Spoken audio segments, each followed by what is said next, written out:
Question number 5, Kate Forbes. To ask the First Minister how much the Scottish Government has allocated to tackle fuel poverty and improve energy efficiency in this parliamentary session. First Minister. This year we've allocated £113 million, and by the end of this Parliament we'll have committed over £1 billion to improve the energy efficiency of Scotland's homes and to tackle fuel poverty. Figures released on Tuesday of this week showed that almost 100,000 fewer households were living in fuel poverty in 2015 compared to 2014. And while this is welcome news, we know there is a great deal more work still to be done. Half of that reduction, incidentally, is due to lower energy prices during that time, which is why we have continually called on the UK Government to do more in response to above-inflation energy price increases in recent years. Kate Forbes. I welcome those findings that rural fuel poverty has fallen, partly due to the falling price of domestic fuels. But energy prices, as the First Minister has said, are higher in the Highlands and Islands, despite multiple requests to UK governments to do something about that. And that remains a major driver for household fuel poverty. What more can the First Minister do to help low-income households with their fuel bills? First Minister. Well, there are particular issues in rural areas, and indeed many of these issues were looked at by the working group that concluded recently.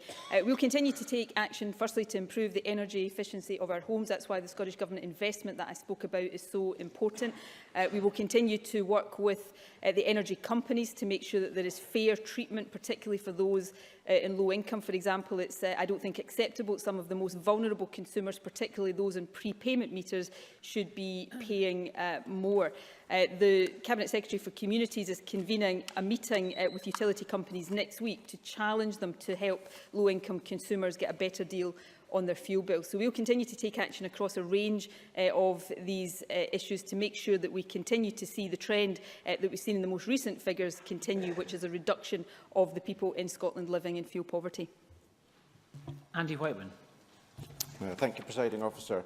I met recently with Di Alexander, the Chair of the Scottish Rural Fuel Poverty Task Force, and he was very keen to promote the Energy Carer Scheme, a scheme of high-quality, in-home, locally delivered holistic support in bringing verifiable, affordable warmth improvements to cold, vulnerable, fuel-poor households living in any part of remote rural Scotland.